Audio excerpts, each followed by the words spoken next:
2024च्या विधानसभा निवडणुकांनिमित्त मुंबई तकच्या गणित विधानसभेचं या आमच्या विशेष कार्यक्रमामध्ये विशेष सिरीजमध्ये आपल्या सगळ्यांचं स्वागत। आजच्या या भागामध्ये आपण ठाणे जिल्ह्यासंदर्भात बोलणार आहोत। जिल्हा तसा फार मोठा असल्याने दोन भागात या जिल्ह्यातलं विधानसभेचं गणित आपण थोडक्यात समजून घेऊ। ठाणे म्हटलं की आता डोळ्यासमोर आपल्या पटकन येतं ते म्हणजे मुख्यमंत्री एकनाथ शिंदे।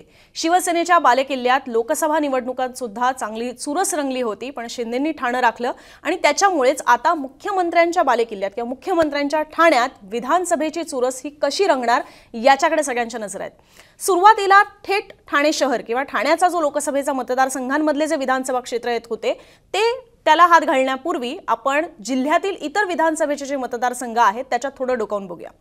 आता राजकीय शर्यतीत पदांसाठी किंवा वर्चस्वासाठी हत्याकांडाच्या घटनांचा एक मोठा इतिहास हा महाराष्ट्रात राहिलेला आहे। त्यातच वर्षाच्या सुरुवातीला कल्याणमधील गोळीबाराच्या घटनेने मुंबईच्या उपनगरातील राजकीय गुन्हेगारीचा नवा पॅटर्न सुद्धा अधोरेखित झाला। कधी काळी सांस्कृतिक ऐश्वर्यासाठी प्रसिद्ध असणारा मराठमोळा ठाणे जिल्हा हा गँगस्टर, भाईलोक आणि गुंडांचं ठाणं म्हणून ओळखला जाऊ लागला। लगतच्या कल्याण, डोंबिवली, भिवंडी, उल्हासनगर, अंबरनाथ, बदलापुरात सुद्धा राजकीय कारणांमुळे या सगळ्या गोष्टींना हळूहळू थारा मिळत गेला, त्याला पाठबळ होतच कुठेतरी। आता येणाऱ्या विधानसभा निवडणुकीत सुद्धा ठाणे लगतच्या विधानसभा पाहिल्या तर काही महत्त्वाच्या जागांवर नजर टाकायला हवी, कारण यातच गोळीबार प्रकरणावरून अटकेत असलेल्या गणपत गायकवाड यांचा कल्याण पूर्वचं सुद्धा नेमकं काय होतं याच्याकडे लक्ष आहे। डोंबिवली, कल्याण ग्रामीण, कळवा मुंब्रा, उल्हासनगर आणि भिवंडीतही कुणाला तिकीट मिळतात, कुणाची कायम राहतात हे सुद्धा पाहावं लागणार आहे। ग्राफिक्सद्वारे आपण एकदा या मतदारसंघांवर नजर टाकूया आणि लोकसभेच्या नुसार सुद्धा हे गणित समजून घेऊया। कल्याण पूर्वमधून येतात भाजपचे गणपत गायकवाड, ज्यांनी युतीचे उमेदवार श्रीकांत शिंदेंना लीड दिलेला आहे। डोंबिवलीमधनं सुद्धा रवींद्र चव्हाण भाजपचे आमदार मंत्री आहेत ते, आणि त्यांनी सुद्धा युतीचे उमेदवार श्रीकांत शिंदे यांना लीड दिलेले आहे। कल्याण ग्रामीणमधून येतात मनसेचे राजू पाटील, ज्यांनी सुद्धा श्रीकांत शिंदेंना आघाडी मिळवून दिलेली आहे। कळव्या मुंब्र्यामध्ये येतात जितेंद्र आव्हाड, शरद पवार यांच्या राष्ट्रवादी काँग्रेसचे, आणि त्यांनी सुद्धा श्रीकांत शिंदे यांच्या विरोधातील शिवसेना ठाकरे गटाच्या वैशाली दरेकर यांना लीड मिळवून दिलेली आहे।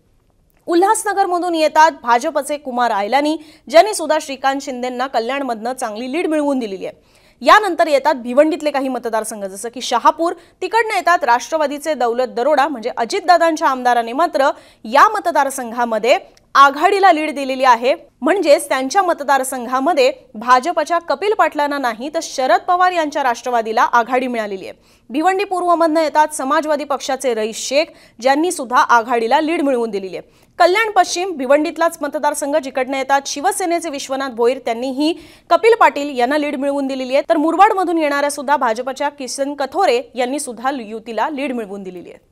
आता हे सगळे ठाणे लोकसभा वगळता ठाण्यातून येणाऱ्या उर्वरित महत्त्वाचे विधानसभेचे मतदारसंघ आपण पाहिले तर तिथे प्रत्येकाने आपापल्या उमेदवाराला लीड दिलेली आहे। त्यात डोंबिवली पाहिलं तर त्या ठिकाणी महाराष्ट्राचे मंत्री रवींद्र चव्हाण येतात। ही त्यांची तिसरी टर्म सुरू आहे आणि त्यांना पुन्हा तिकीट मिळेल यात काही वाद नाहीये। देवेंद्र फडणवीस यांच्या अत्यंत जवळचे आणि विश्वासू नेते आहेत ते। गेल्या वेळी त्यांच्या विरोधात मनसेच्या मंदार हळबेंनी इथे चांगली लढत सुद्धा दिलेली होती, मात्र आता हळबे सुद्धा भाजपसोबत गेल्याने मनसेची मतं वळवण्यात इथे मदत होऊ शकते। पण इथूनच मनसेचे प्रल्हाद म्हात्रे आणि सोबतच आणखीन एक मनसेचे नेते आहेत जे इथनं लढायला इच्छुक आहेत। अशात मनसेनं पुन्हा युतीलाच पाठिंबा दिल्यास मनसेचा मतदार नेमका काय करणार हे बघायला हवं। दुसरीकडे येतात मनसेचेच महाराष्ट्रातले एकमेव आमदार कल्याण ग्रामीणचे राजू पाटील। 2009 मध्ये तयार झालेल्या कल्याण ग्रामीण या विधानसभा मतदारसंघामध्ये मनसे, शिवसेना आणि मनसे असेच आमदार राहिलेले आहेत। लोकसभेप्रमाणेच विधानसभेलाही मनसे युतीच्या साथीला असेल तर ही जागा काही मनसे सोडणार नाही एवढं नक्की आहे। राजू पाटील यांचा तिकडे चांगलाच दबदबा आहे, त्यामुळे इकडे युती ही त्यांना पाठिंबा देते का हे बघायला हवं। यानंतर पुढचा मतदारसंघ महत्त्वाचा येतो तो म्हणजे मुंब्रा कळवा। मुंब्रा कळव्यातून शरद पवार यांच्या राष्ट्रवादीचे आमदार आहेत जितेंद्र आव्हाड। मुंब्रा पट्ट्यात मुस्लिम मतदार हे बहुसंख्य असल्याने इथे आघाडीचं पारडं हे जड ठरतं। 2009ला हा मतदारसंघ तयार झाल्यापासून तेव्हापासूनच जितेंद्र आव्हाड यांचंच इथे वर्चस्व राहिलेलं आहे, तेच इथले आमदार आहेत। 50% घरात ते मतं सुद्धा घेतात। याही वेळेला त्यांना इथून रिपीट केलं जाईल यात काही शंका नाही, आणि समोरून साधारणपणे 20% घरात मतं घेणाऱ्या शिवसेनेचा उमेदवार असू शकतो असं सुद्धा साधारणतः अंदाज आहे। यानंतर येतो कल्याण पूर्व. कल्याण पूर्वचे आमदार आहेत गणपत गायकवाड, जे भाजपचे आहेत. यांनी तर इथे शिंदेच्या शिवसेनेच्या महेश गायकवाड यांच्यावरच गोळ्या झाडल्याने शिवसेना भाजपचा इथला स्थानिक संघर्ष जो आहे तो पुन्हा एकदा चव्हाट्यावर आलेला होता. मात्र तरीही शिवसेनेच्या श्रीकांत शिंदेंना लोकसभेमध्ये गणपत गायकवाड तुरुंगात असून सुद्धा कल्याण पूर्वमधून लीड मिळालेली होती. अशात भाजप इथे पुन्हा त्यांनाच उमेदवारी देतं का हे सुद्धा बघायला हवं. यानंतर भिवंडीकडे आपण वळलो तर भिवंडी पूर्वचे समाजवादी पक्षाचे आमदार आहेत रईस शेख. यांना खरं तर मधल्या काळामध्ये मुंबईतून विधानसभा लढवायची आहे अशी सुद्धा चर्चा होती. तसं झाल्यास महाविकास आघाडी ते कसं जुळवून घेणार हे बघायला हवं.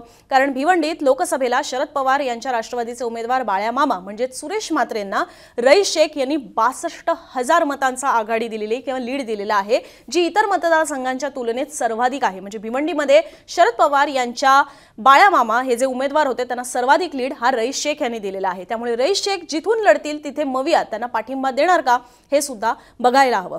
राहिला प्रश्न उल्हासनगरचा, की जिकडनं कुमार आयलानी हे आमदार आहेत. आयलानी यांच्यातनंच पुन्हा उमेदवारी दिली जाईल हे सुद्धा मानलं जाते, कन्सिडरिंग तिथे असलेला मोठ्या प्रमाणातला सिंधी मतदार म्हणू शकतो आपण. ते मोठ्या प्रमाणात तिथे असल्याने त्यांना पुन्हा उमेदवारी ही असूच शकते. याच सोबत आणखी एक महत्त्वाचं नाव होतं ते म्हणजे दौलत दरोडा, जे अजित पवार यांच्या राष्ट्रवादीचे आहेत. मात्र मधल्या काळापासून जी चर्चा सुरू झालेली आहे की अजित पवार यांच्या सोबत असलेले काही आमदार हे उड्या मारून आता शरद पवार यांच्याकडे जातील. तसं झाल्यास या मतदारसंघात कोण उमेदवार असणार हे बघायला हवं. अजित पवार एक नवीन ऑप्शन देऊ शकणार की महायुती त्या मतदारसंघावर दावा टाकणार, याच काही गोष्टी ज्या आहेत ती आपल्याला कालांतराने हळूहळू समजू शकणार आहेत. मात्र तुर्तास ठाणे जिल्ह्यातले हे इतर जे महत्त्वाचे मतदारसंघ आहेत त्या संदर्भातली ही माहिती होती. दुसऱ्या टप्प्यामध्ये तुम्हाला ठाणे शहर, ठाणे लोकसभा मधले जे विधानसभेचे मतदारसंघ आहेत त्याही संदर्भातला आम्ही सविस्तर माहिती देणारा व्हिडिओ नक्की करू. तुमची याच्यावरची मतं काय आहेत, या सगळ्या मतदारसंघांमध्ये कोणाचं पारडं जड ठरू शकतं, कोण इथे उमेदवार असू शकतात, याबद्दलची तुमची प्राथमिक अंदाज सुद्धा तुम्ही कमेंट बॉक्समध्ये जरूर व्यक्त करा.